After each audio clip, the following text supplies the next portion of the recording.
Hey everyone, this is Kirsten, and this is my race report for the Lake Tahoe Ironman that took place on September 22nd, 2013. So 15 months ago in June of 2012, I signed up for this race and was excited, had never been to Tahoe, and thought it would be a fun. I like doing inaugural races. Half the Ironmans I've done have been first year races, and I always get a little kick out of that just because I have no idea what to expect. So at the beginning of this year in 2013, I decided to make this my A race of the year and to go all out and see how it goes.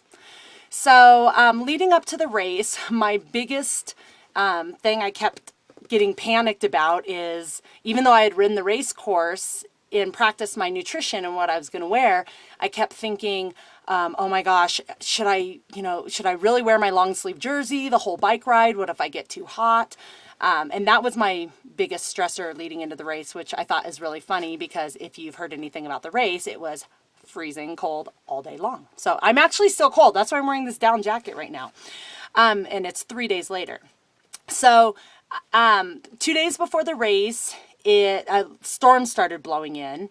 And, people got all up in a panic, and I just thought, you know what, it is what it is. Everyone's going to have the same conditions to deal with on race day, so we'll see how it goes.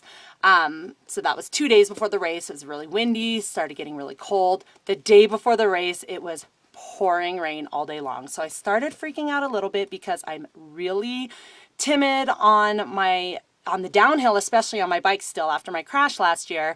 And I did not want the roads to be wet, but I just kept thinking, you know what, it is what it is. I'm just going to make the best of it. So happily, I woke up on race morning at 5:15 and the roads were pretty dry. It was 27 degrees.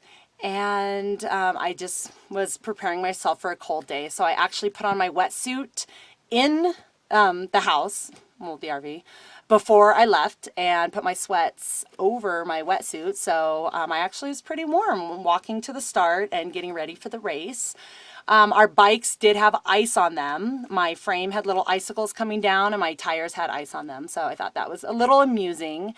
And the water was actually pretty warm. It was about 64 degrees. And since the air was about 30, there was a lot of steam coming off the water. The snow-capped mountains surrounded the lake. It was breathtaking, very, very pretty.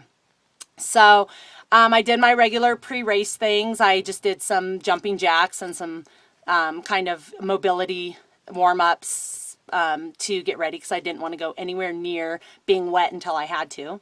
So at 6:40, I lined myself up. It was a rolling start, so I wanted to get into the first group, which left at 6:40. So I got right up in that group, and I was feeling pretty good.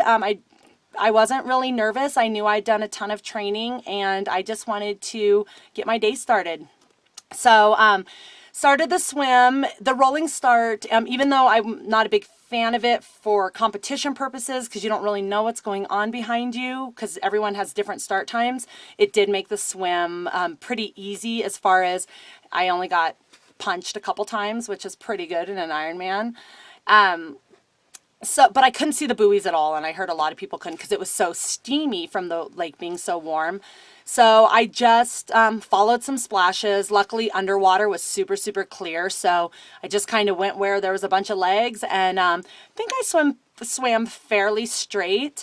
It was about 100-meter or more run in and out of the lake, so I think that added a lot of time to my swim. Not a lot. My swim wasn't that slow, but it added time because I felt like I was swimming a lot faster than my time was. My goal for the swim originally was 59 minutes because I always get around an hour, and I thought it'd be cool to break an hour. But I think because of that run in and out, my swim time ended being 1:01, which isn't bad, but I mean, it's good. I'm happy with it. But I was a little bummed because I was like, man, I felt like I was swimming so good, and I wanted to break an hour. So swim was good. Getting out of the swim was freezing. It was so cold. I think it warmed up to about 37 at that point because the sun was starting to come out, but it was just really cold. And running on the sand, it was like running on ice. So by the time I got into the changing tent, My feet were completely freezing. So most people, including me, ended up doing a full change. So took off all my clothes, completely dried off, and then put on all my dry clothes.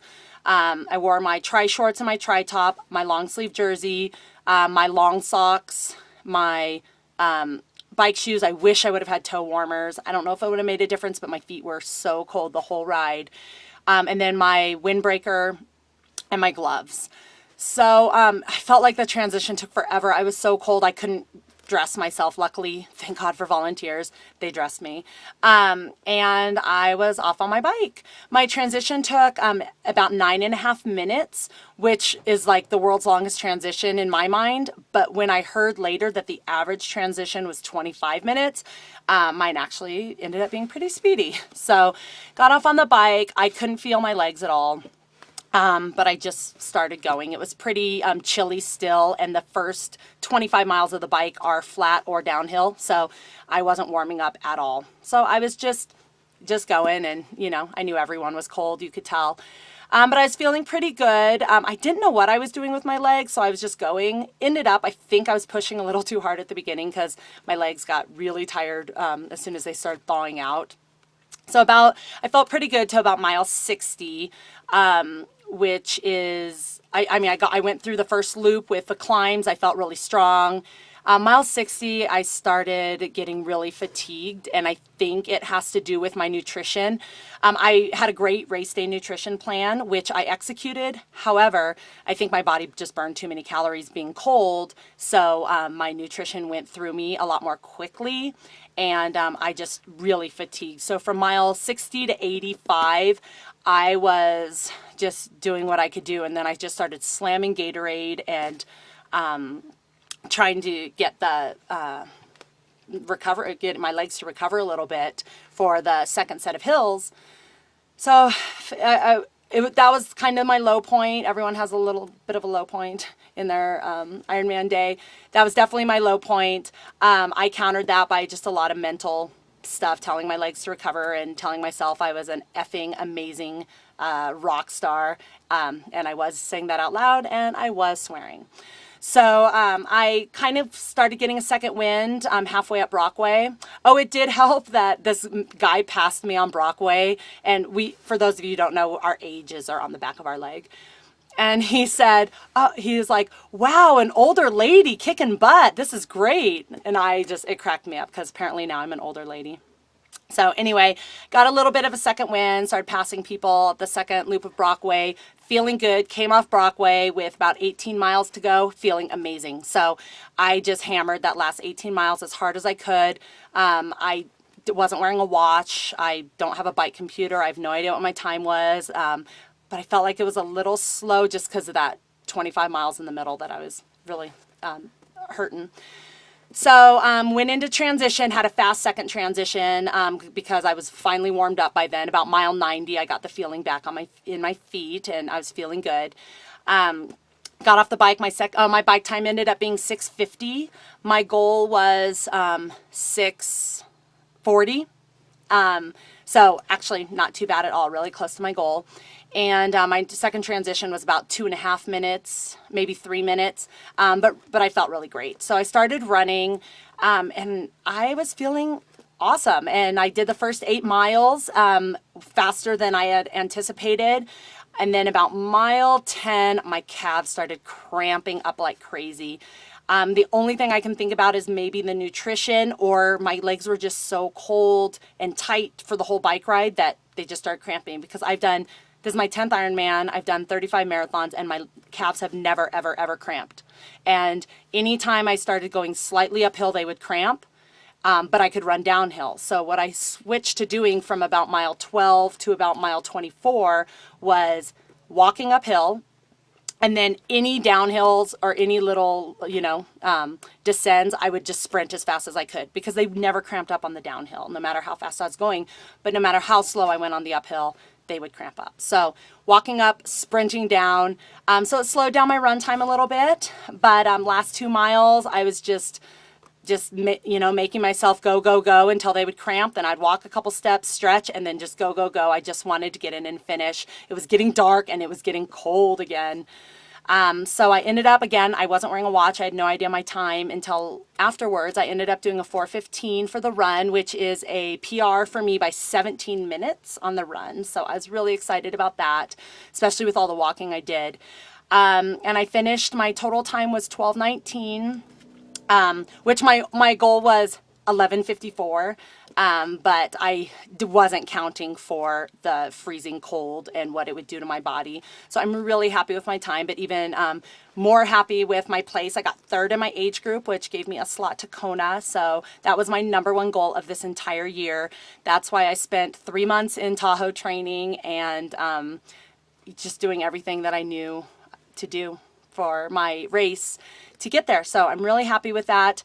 For anyone who wants to do this, I chose this course as my A race because I knew it would be hard. I know that I do better when conditions are hard. I may not be the fastest girl out there, but I'm pretty darn tough and tenacious, and I'm not going to stop. So if you like climbing, if you like a challenge, if you're ready to take on whatever comes race day, this is a great race for you. I will also say that it's one of the most beautiful places I've ever been in my life. When the sun came up over the mountains that were snow-capped and the steam was rising from the lake, every breath I would look at the view and think, wow, I'm just so lucky to be here right now. It's a beautiful course. It's beautiful, beautiful scenery. The people were great. It was a great first year race. I highly recommend doing it. Just because it's a little bit different, and there are some challenges that, it starts over 6,000 feet, and that, that's a challenge. And it snowed the day before. That's a challenge. It's a really challenging and fun course. So I recommend it. I had a great day. I hope everybody that did the race got something out of it. I know it was really tough. We had about 1,000 people that didn't finish. So I hope you guys come up and race another day. I am